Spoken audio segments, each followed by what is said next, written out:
Hello, and welcome to the New Rules of Sex Summit, your sexual re-education. My name is Dr. Lauren Brem, and I am here today with Dr. Martha Lee, relationship counselor and sexologist, author of 3 books on sexuality and relationships. Thank you so much for joining us, Dr. Lee. Thanks for having me. Yeah, so I want to start our conversation off today about relationships, because obviously our sexuality, it exists with ourselves, but we also tend to reach out and want to connect with others in sexual relationships, and they bring tons of challenges. So I wonder if you could start with, some of the challenges you see in relationships, how your counseling works, and sort of how sexuality intersects with that. Yeah, so I got my doctorate in human sexuality from Institute of Advanced Study of Human Sexuality, where we both graduated from. Yes. And I started practicing, and I started noticing that most of the couples who came to me really had communication issues. And even though I have a Bachelor of Arts in Communications, I didn't feel that I was equipped to work with them. So I tried to send them to counselors. And a lot of times they wouldn't do that because it's already taken them a big step to come and see me. And they didn't want to go anywhere else. So I started to try to work with couples, and I, for a long time, felt quite ill-equipped. And so I got my master's in counseling last year from Monash University. So it's like an off-campus degree. And I have to say that I have taken a lot of trainings. The master's in counseling, even though it gives me the credentials, hasn't been the best one in terms of the training that I've received to be a counselor. So I also have certificates in counseling, coaching, sex therapy, and the certificate in counseling is very much what I still use in my work, as well as the certificate in coaching, sex therapy. So it's very much dependent on what issues they come to me for. And most of the time, a lot of the issues relating to communication has to do with fighting badly as a couple, and not being able to resolve issues along the lines of parenting, money, and housework. And then I'm sure you see those problems then lead to less sex or sex wars, or how does that play out sexually? Yeah, so thanks for asking. So when couples start fighting and it gets unresolved, this resentment, of course, starts to build up, and it affects their sex drive, their sexual attraction, and their willingness to have sex with their partners. So this is what I mean by, even though they were coming to me with a sex issue, but the underlying root cause was something else. And so that's what I did. I went and got more trainings, and now I feel more equipped to work with clients in a more holistic, broader perspective. And do you find that when this couple is empowered with communication to start to resolve some of these issues that have been breeding resentment, does the sex return naturally, or is there a lot of education required in some cases? A lot of couples, what ends up happening is they see you for a session, and things maybe start to improve in the relationship because now they are both communicating a little bit better, and they're a little bit more motivated. So things may start to work better, but the root cause actually needs more time. So it's really important once they start working with someone to give it a few sessions so that they actually start learning skills, and things actually change dramatically in the relationship. And is this where your sexologist comes out, when you start teaching couples a skill set? And can you talk to me about what that looks like? So I think with a lot of couples, especially, once you work on the communication and get them to be able to listen deeply to each other without interruptions, and from there be able to start to maybe paraphrase what each other is saying, so that there's deep listening that's happening. Once you start working through the communication, Then when it comes to sex, a lot of times it's the fear of the unknown, the fear of having been rejected, the fears of maybe not getting an erection, maybe ejaculating too slow or too fast, or not having an orgasm, things like that. So these different challenges can be addressed individually by teaching them sexual skills. So a lot of times the sexual skills is not really a big deal, you know, teaching them skills is not a big deal. With practice, it does get easier. I think it's more the emotional part, the inadequacy, the admitting to ourselves that we need help. I think that is a big issue. So a lot of reassurance needs to take place during that time as well. And do you find that, you know, say you have one partner who's extremely insecure, and even when the communication is opened up and there's a skill set, they still have this individual problem? Do you feel that they need to seek out treatment individually, or that the partner can be a part of the healing through positive reinforcement and helping them, you know, have more positive experiences with sex? Yeah. So sometimes the couples have issues that are not as a couple. It's an individual issue, like you mentioned. Their insecurities, their childhood wounds, their culture, their programming comes up.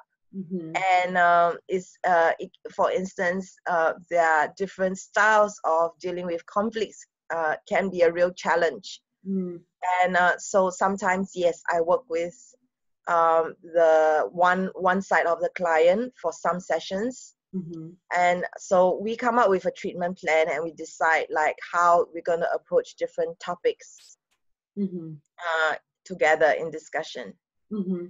And what role does self-pleasuring play when you're working with couples? I know that you wrote a book about orgasmic yoga.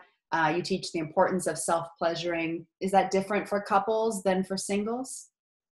A lot of couples tend to, I don't know why, maybe it's different in the US. A lot of couples that I work with, they tend to see masturbation as something that you are cheating, you know, you are hiding from me. And a more well-educated couple, more international couple comes to see me are more likely to be okay and understand that self-pleasuring is part of your relationship with your sexuality.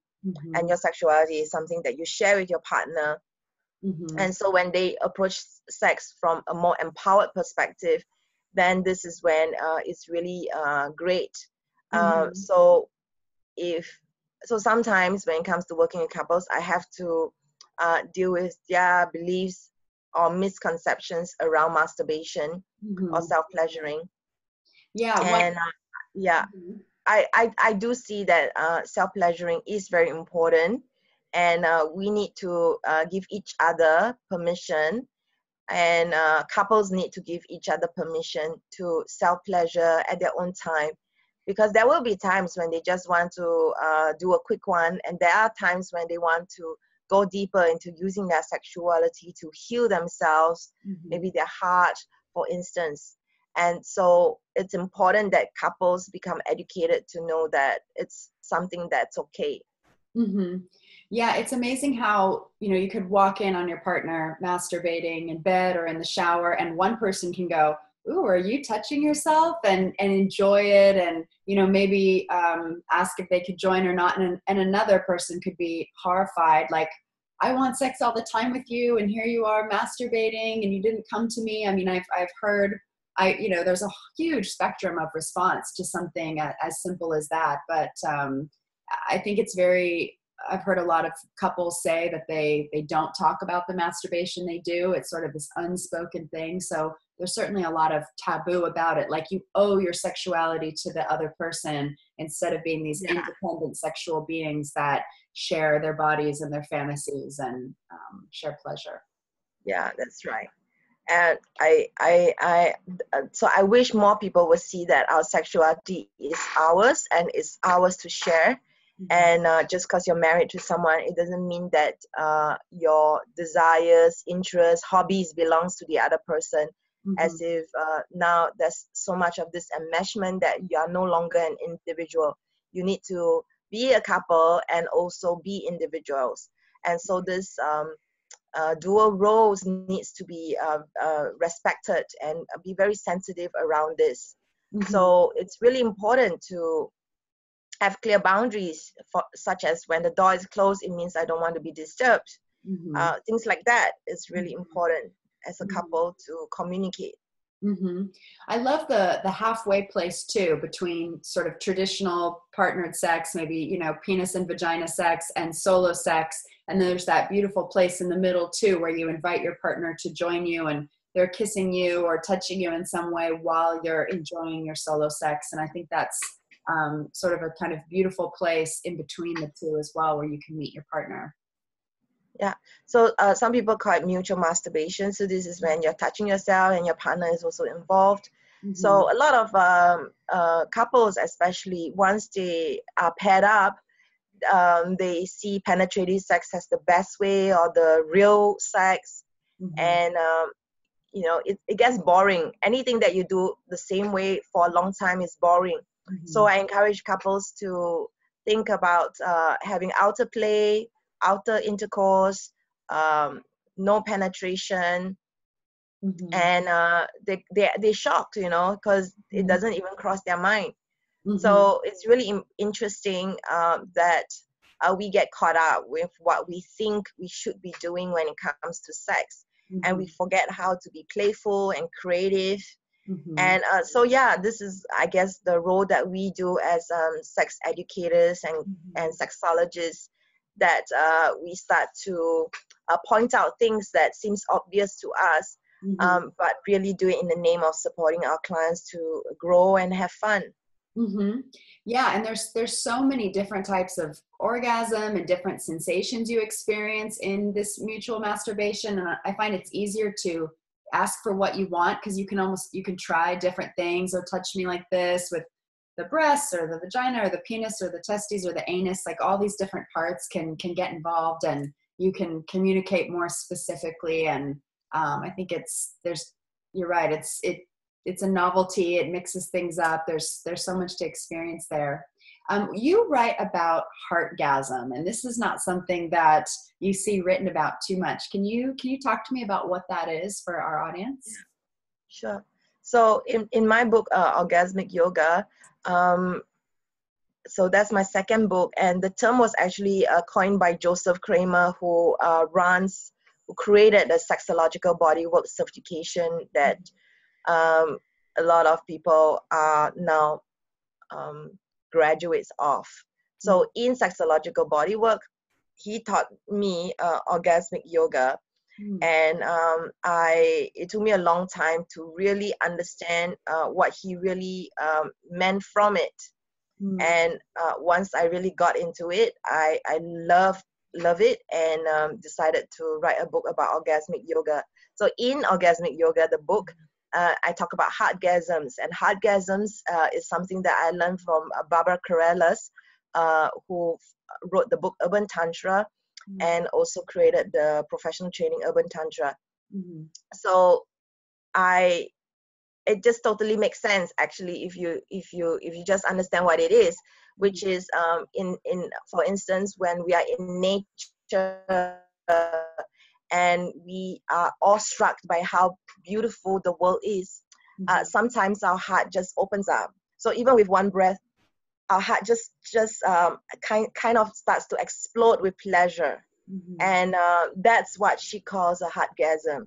End of the day, we're so genetically focused that we think an orgasm can only happen in our genitals, and it needs to be from rubbing. And that's just a very limiting way of thinking about pleasure and orgasms. So people who have reported having heartgasms literally feel that their heart bursts open, and they feel tingles maybe around their heart or around their entire body. And that they may even have an expansion of energy, the same way we experience when we have a frictional kind of an orgasm. So if we only just expand our vocabulary, then we will realize that we are actually multi-orgasmic. We have lots of orgasmic potential. So yeah, that's why I wrote about it in my book. Awesome. Yeah, men and women have all this potential, and I'm still discovering new ways and spontaneous orgasms in different parts of my body, and having them in different moments. What did I read today? Oh, for the first time I saw the word today, beergasm. I was like, oh, that's a new one. I hadn't heard of that, but the expansion of pleasure orgasm of like, a really nice beer. Yes. So can you also tell our audience what orgasmic yoga is? Yes, so thanks thanks for asking. Yes, so orgasmic yoga is a practice where you're encouraged to self-pleasure for 30 minutes for 30 days. Okay. And what this does is not really about being in routine. It's not about self-pleasuring the way you usually do it. It's about finding different ways so that you have embodiment. You are doing it very much from feeling and being in your body. So orgasmic yoga discourages, not that it's a bad thing, but orgasmic yoga discourages the use of fantasy and porn. So very much focusing on how your body feels when you touch yourself, when you think a certain way. For instance, you can direct the sexual energy to your big toe and have an orgasm in your toe, you know. So very much challenging yourself to pleasure in different ways, but yet for a prolonged period of time.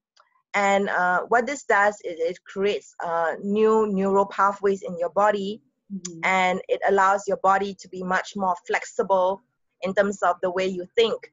So what happens is you realize that if you always masturbate in the same way, your body is used to having pleasure in that way. And so that way of self-pleasuring becomes easier and faster and stronger over time. So why not explore yourself in different ways? It will feel different. It may be more difficult to have an orgasm the way you like it. You may not even have an orgasm, but the whole point of it is to pursue pleasure, and to let go of attachments and expectations that it needs to look a certain way. So I would call orgasmic yoga even a mindful masturbation. Cool. I like that. And does that involve masturbating in different positions as well? Yes. Yeah. So we encouraged. So in my book, I mentioned like 7 different tools to have bigger, longer, stronger orgasms, and so they include the use of pelvic floor squeezes, Kegels, use of sound, use of breath, movement, touch, and intention. So if you play with these tools and movement, so if you play with these tools, including different positions, then you're gonna feel different things. And the whole point of it is to not get fixated with only orgasms. Even though it's called orgasmic yoga, it's really about the orgasmic sensation in your body. So a lot of people with penises, they think the moment they ejaculate, they cannot continue. It's not about the ejaculation either. Good point. Yeah. And you can continue touching yourself after you've ejaculated and have lots of pleasure and explore your body. And I hear both vulva owners and penis owners report very often that their experience of orgasm is not very pleasurable. It's just contractions, or it just involves ejaculation. And I think that this practice is just so essential for people to develop new neural pathways and learn to use all of those things that people who have really big pleasurable orgasms have just naturally discovered, making sound and using the pelvic floor and intention and breath and different positions and really being in their body. So I think that's definitely a book everyone needs to check out. Now, you also wrote a book about reclaiming your femininity and your power as a woman, and this idea of defining modern femininity. And I couldn't wait to talk with you about that, because this is something I think about all the time and write about in my books. So I'd love to hear your take on modern femininity. Yeah, I would love to read your books. So even though I'm Singaporean Chinese, I'm Asian, and whole life taught that I need to respect my elders, and this whole thing about having Asian values, I don't even know what that means. However, when it comes to being a woman, for a really long time, like most of my life, I've really hated being a woman, because it's like we are second to a man, we are after a man. And then there's feminism, which really screwed me over even more, because literally, then I just think like whatever men can do, surely we can do too. And so I didn't really understand about the whole definition of the masculine and feminine until I studied Tantra. And so this is contrary to what I understood. Actually, the masculine and feminine is in all of us. So we have a quality in us that is more outward, and we have a quality in us that is more inward. And we just need to be able to find a balance between the two. And some of us are born more masculine, or some of us are born more feminine, irrespective of your gender. And just because it is something natural and easy for you, it doesn't necessarily mean that you cannot cultivate and hone the other side, so that you become like a jack of all trades. You can choose which tool you want to use in your life, in which situation. So in me talking about femininity, and me having to myself work on my femininity, made me realize that it's not just about how you look and your sexuality. I think it has to do with also it's a way of life. I used to be really caught up with being results oriented, and now I see life more as a journey, and I give myself permission to slow down and enjoy the journey. So this is similar to orgasmic yoga. We always think of masturbation as something that's very goal-oriented. That's a very masculine way of approaching our sexuality. And then there's orgasmic yoga, which actually encourages you to be in your body, to be still, and to slow way down. So that's a more feminine approach. So when I started to do orgasmic yoga, I started to have more self-compassion and patience with myself. And it also manifested outside of the bedroom. And I became just a much better person to be around, and was happier as well. So some of the life lessons that you hear really became much clearer for me after I embodied it in my body. I really locked that understanding in my body. So when it comes to femininity, depending on the person, I will encourage them different kinds of practices to get in touch with the other side of who they are. And how do you feel that, embodying the masculine, feminine, the yin and yang is different for a woman today in 2018 than it was in 1918? What do you feel how do we have to respond or adapt? You've talked about some sort of downsides of feminism. What do you think is really helpful for women to hear today navigating in our modern world? Well, I think it's very useful if they even understand what it means. A lot of women that I work with and speak with, they don't understand what femininity means. They just because it starts with the word F, they think it's about women. Femininity is for women, and they don't see it as a choice.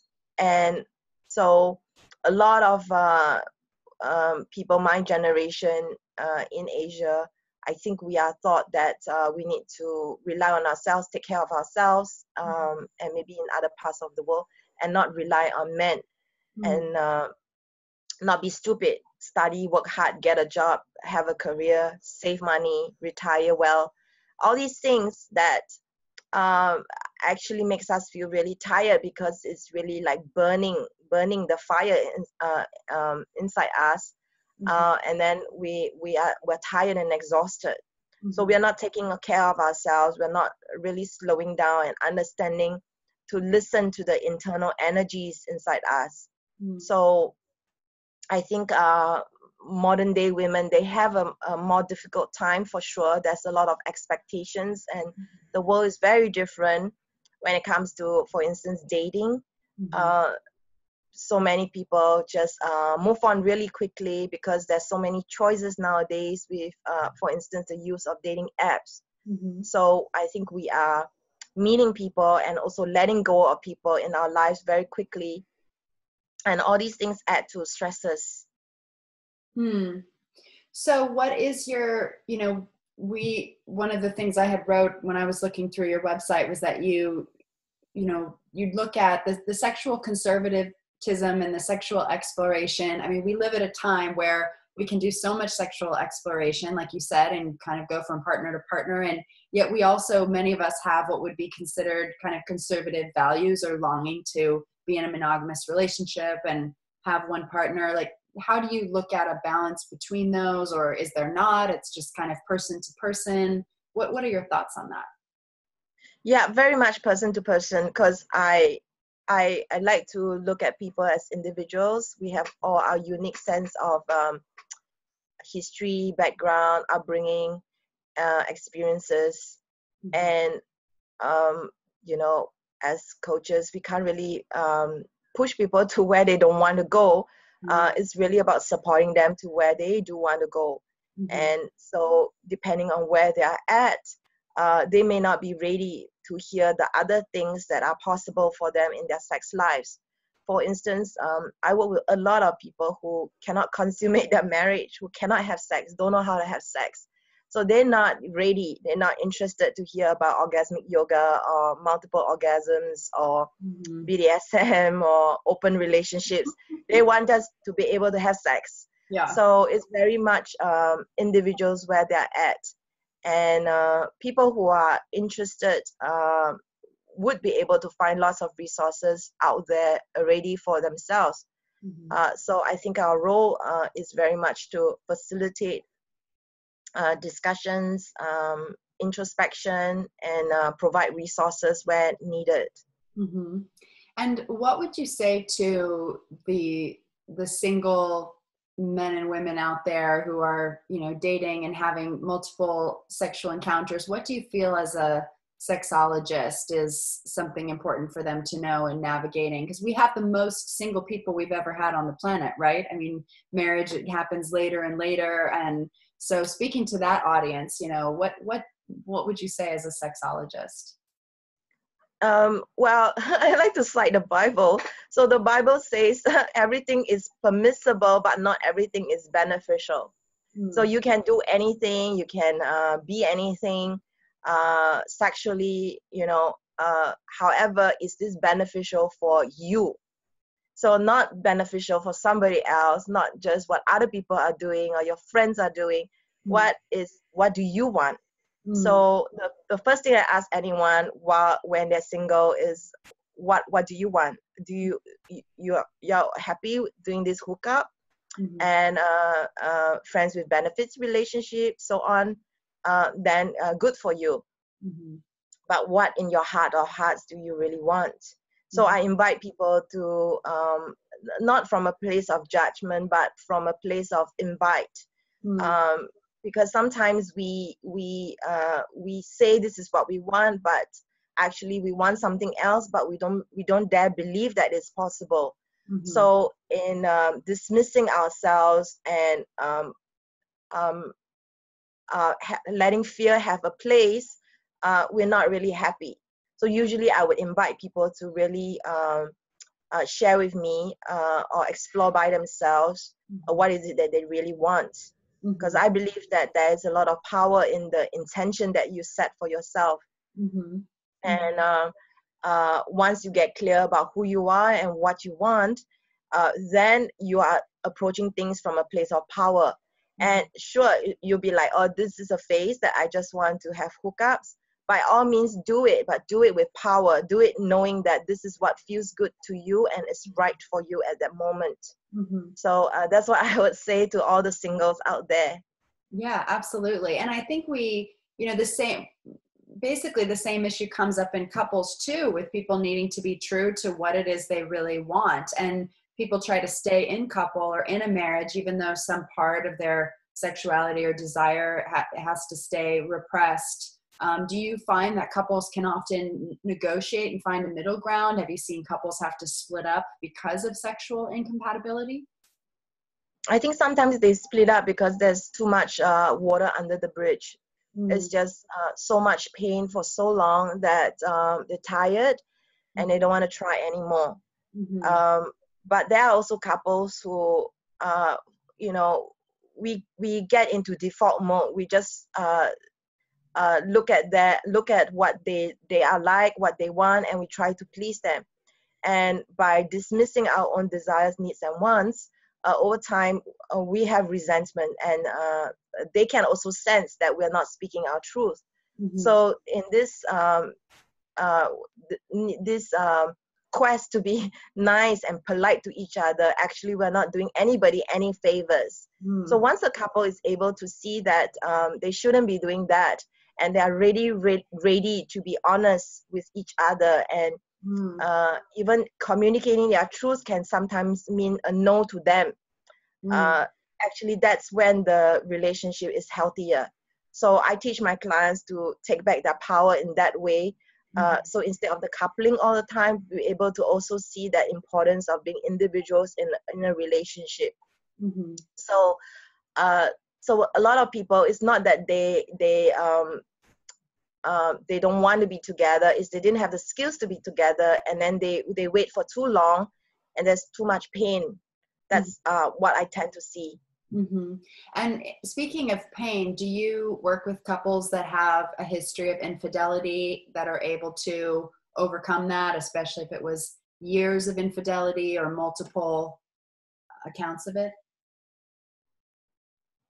Yeah, it's very painful, of course, for people who have in their head that they have a monogamous relationship. A lot of people just assume that they are in a monogamous relationship, and they don't talk about boundaries.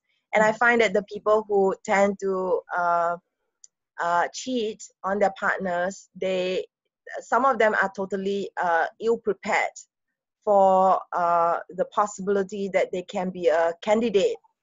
And so there's this sense of being like really naive. However, for people that you're saying who cheat for a long periods of times, who have affairs, yes, that's a lot of pain, because it's not just a physical sexual relationship, it's a emotional relationship a lot of times.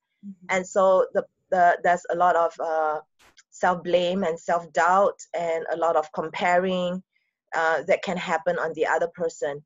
So it is possible. I have worked with couples who are able to work through the storm and actually get stronger as a couple. And surprisingly, even if I just work with one side of the couple, there's still a lot of benefits in processing with somebody who is neutral. So as a coach, therapist, we always want to try to help them keep the marriage together. But then there are times when it is actually beneficial for them to leave the relationship. For instance, if their partner is no longer committed to the relationship. So there are certain deal breakers. They're not committed. They don't want the same things. They have incompatible personalities. They are not open to therapy. And they have already started to make a commitment to the other person. So it's not always that it's our job to save marriages. Again, it's our job to serve our client and support them to where they want to go. And sometimes they can't see themselves that even if they are willing to work on the relationship, the relationship is still not going to work. Because it's the partner does not want what they want, and that partner is not who they think they want. Yeah, absolutely. Do you see the effects of religion a lot in the populations that you're working with, and what are some of those effects that religion has had on how people view sexuality, shame, belief systems, or maybe it's a benefit to sexuality? What do you see where you are working? Yeah, because I'm one of the few people who are in this space in Singapore, so I have been very careful to have a very clean reputation, and to be very careful in the things that I say, because there's so many, when it comes to sex, sometimes people overreact, or they are just not able to process what is being said. So when it comes to people who are religious, they come to see me because they have a problem that nobody else seems to be able to solve for them. And I I do work with Christians and Muslims and Catholics. It's true that their religion does play a part to their sexuality.